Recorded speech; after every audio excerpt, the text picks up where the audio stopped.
Hey there everyone, JhN here, and time is a precious commodity, so let's learn how to meditate in just a few minutes.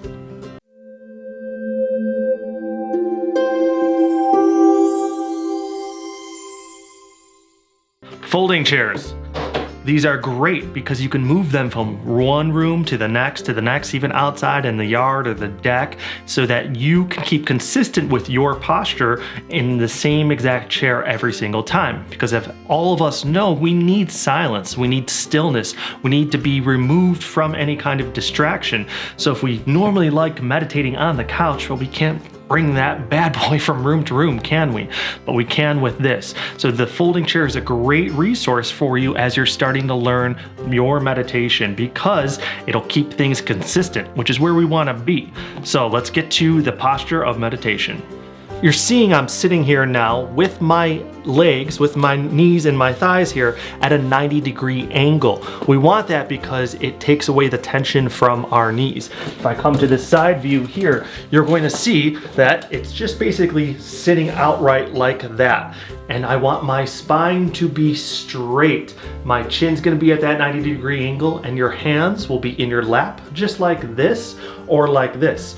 If you do have any kind of connection there may be a little sweat buildup between, depending on how warm it is. So you may want to avoid that. A lot of times when it's warmer outside, I'll keep my hands just like this. And I'm keeping my spine straight.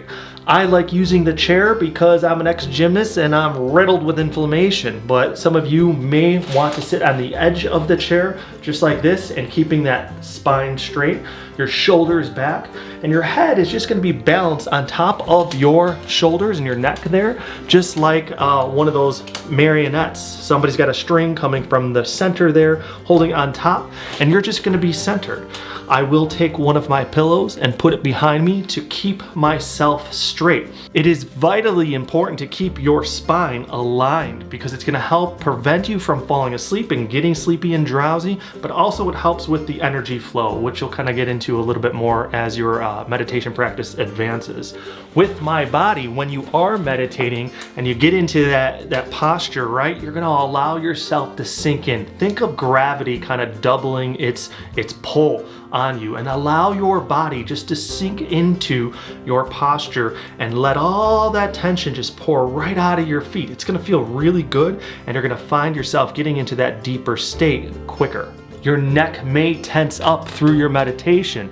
That's perfectly normal. But once you secure that, hey, my neck or my shoulders or my legs are just getting tensed up, just release it and come back to center. Lastly, with posture, you're going to close your eyes and be very relaxed. A lot of times our eyes will tense up. Just monitor that, and when it happens, just release it. And if you can, concentrate on this third eye point right there. You're kind of gonna look up and into the center of their forehead there, and just keep your concentration there. Then you're going to incorporate what I call anchors. Anchors are techniques to help you focus on your goals, such as breath, counting, and sensory mindfulness. Let me break those down quickly for you now. Breath, I want you to inhale through your nostrils, feeling that airflow through your nostrils. Keep your mouth open just a little bit like this. And do not breathe through your mouth, just your nostrils there.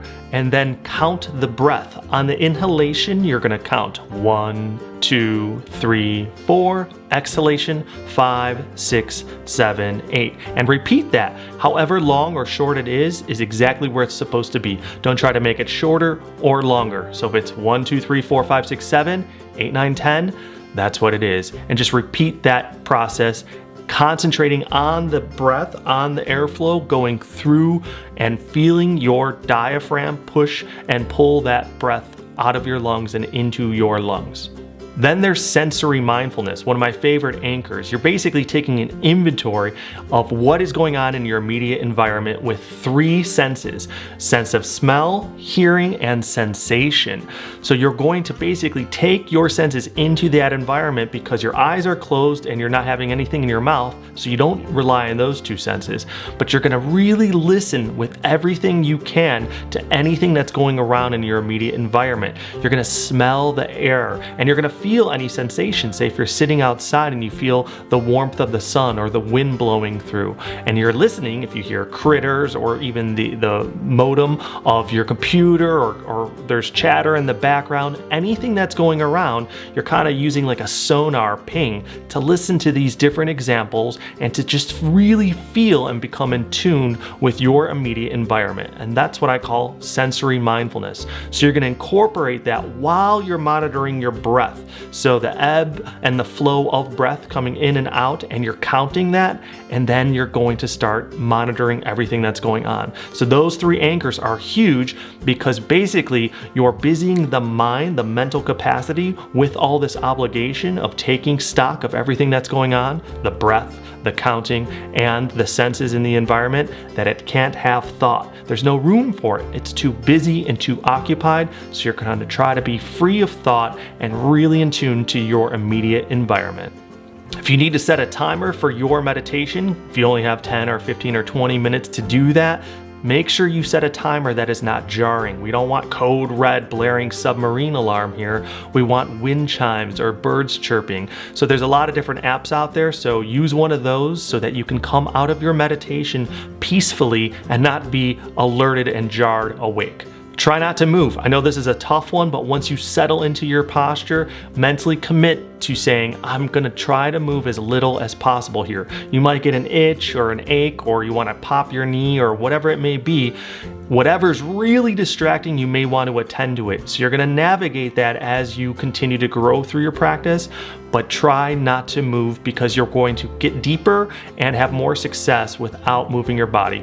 When you come out of your meditation, allow yourself like a minute or two to recover. Your body may have kind of sunk into this really deep trance-like state, so we need a bit of momentum and a little bit of movement and time to kind of get us back into the reality of things. And your mind needs a little bit of time to adjust to reality too. So just take a minute or two to breathe in, open your eyes and look around and come to. Don't rush into anything important.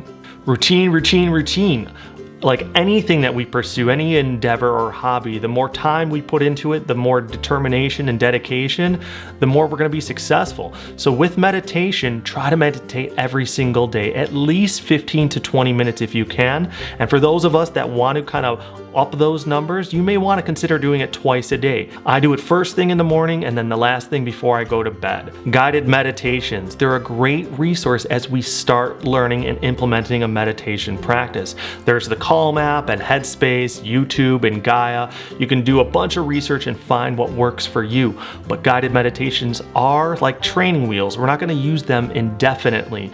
Use them as you start implementing a meditation practice, but eventually you're going to move beyond them and start doing it all on your own. Lastly, don't be too hard on yourself. This is difficult stuff here, and like any endeavor, yoga and Pilates and rock climbing and what have you, it takes some time and dedication. So try not to get too frustrated and impatient if you can't make a tremendous amount of success very quickly. It will come. I promise it'll come to you, but you just have to invest in it on a daily basis and allow it to be natural and have some fun. This is really important, beautiful stuff you're doing, so don't be too hard on yourself as you learn.